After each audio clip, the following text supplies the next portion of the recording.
Salut, c'est Gab. Aujourd'hui, je voulais te parler de l'apprentissage par osmose. C'est quoi l'apprentissage par osmose? En fait, c'est la forme d'apprentissage la plus primaire, si on veut, quand tu nais. Comment que tu apprends? C'est par osmose. Tu vas regarder les autres, puis les neurones miroirs dans le cerveau qu'on appelle. Et ça fait que tu regardes quelqu'un, tu regardes tes parents et tu vas essayer d'imiter qu'est-ce qu'ils font. Donc, tu sais, tu vas essayer de ressembler à ce que tu vois autour de toi, à ton environnement proche. Puis c'est ça l'osmose, en fait.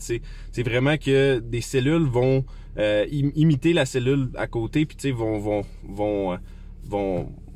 si on veut se réunir, là, je suis pas un scientifique, fait que je peux pas t'expliquer exactement qu'est-ce qu'est l'osmose, tu peux aller lire là-dessus, mais je comprends le principe derrière ça, puis c'est l'apprentissage par osmose, c'est la forme d'apprentissage la plus facile et la plus efficace en tant qu'humain. Donc, quand tu veux apprendre quelque chose, supposons que tu veux, par exemple, réussir en affaires, puis faire 1 million de dollars avec ton entreprise. Donc, tu sais, si tu veux réaliser cet objectif-là, idéalement, là, la façon d'y arriver le plus vite possible et le plus facilement possible, sans trop de friction, c'est dans ton entourage, d'avoir le plus de gens possible pour qui faire 1 million de dollars avec leur entreprise, c'est facile.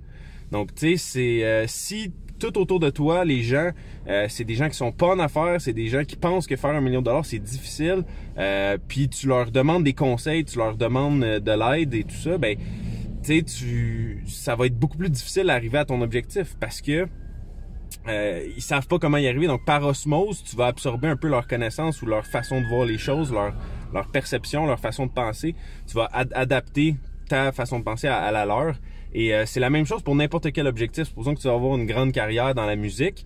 Ben, si tu t'entoures d'artistes qui, pour eux, dans leur tête, c'est difficile de réussir et ils ont pas confiance en eux et ils foncent pas nécessairement vers la réalisation de leurs rêves. Ils ont peur de montrer qu'est-ce qu'ils font, supposons aux autres. Ils ont peur de partager leur musique au monde. Ben, si c'est ça, c'est ton entourage proche, ben tu vas avoir de la difficulté à te rendre au niveau où est-ce que tu veux si ton but c'est d'avoir une grande carrière en musique. Donc tu sais, il faut tout le temps essayer de s'adapter puis s'imaginer qu'est-ce qui est ton objectif.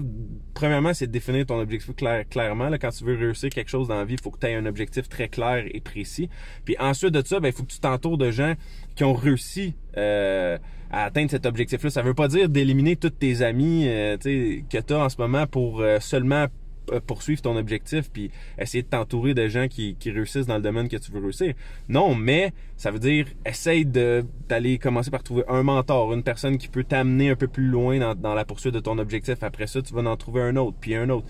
Puis tu t'entoures comme ça de gens qui veulent réussir. Comme par exemple, tu veux réussir en affaires ou en immobilier, ben il faut que tu ailles dans des réseautages où est-ce qu'il y a des gens qui sont dans ce domaine-là et qui ont réussi et qui ont de l'expérience, qui peuvent te partager leur expérience. Et en discutant avec eux, tu vas apprendre par osmose parce que tu es en immersion. Eux autres, ils sont habitués de faire de l'immobilier. Des fois, ils ont plusieurs millions de dollars en actifs. Donc, tu sais, quand tu es là-bas et que tu veux investir en immobilier, plus que tu te tiens avec des gens qui ont des millions en actifs, ben plus c'est facile pour toi d'acquérir des millions en actifs. Si tu vas apprendre par osmose, tu vas regarder ces gens-là et tu vas t'inspirer d'eux, tu vas, sans même t'en rendre compte, de façon inconsciente, tu vas prendre des habitudes, des façons de faire, des façons de parler, des façons de penser que eux ont, et tu vas mettre ça dans ta vie et ça va te permettre d'avancer beaucoup plus rapidement, tu sais. Donc, peu importe ce que tu veux apprendre, apprends par osmose. C'est une des façons les plus efficaces et rapides d'apprendre. Puis que ça soit n'importe quoi, la musique, comme je disais, les affaires, l'immobilier, ça peut être l'art aussi. Si tu veux être un grand artiste, un peintre, puis tu te tiens juste avec des gens qui font pas de peinture, ben c'est comme ça va être plus difficile peut-être maîtriser ton art versus si tu essaies de t'entourer de gens qui font de la peinture à tous les jours, ben ils vont t'inspirer, ils vont te donner des idées, vous allez discuter ensemble, puis vos cerveaux collectifs, il y a quelque chose qui s'appelle le cerveau collectif qui fait que tes idées vont s'échanger, puis toi, ta façon de voir les choses est différente que la sienne, donc lui peut t'amener des perspectives différentes qui te font évoluer dans ta façon de penser et qui t'amènent à aller plus loin dans ta vie. Fait que bref, si tu as des commentaires, des questions sur l'apprentissage par osmose, écris-moi ça en bas, ça va me faire plaisir de répondre.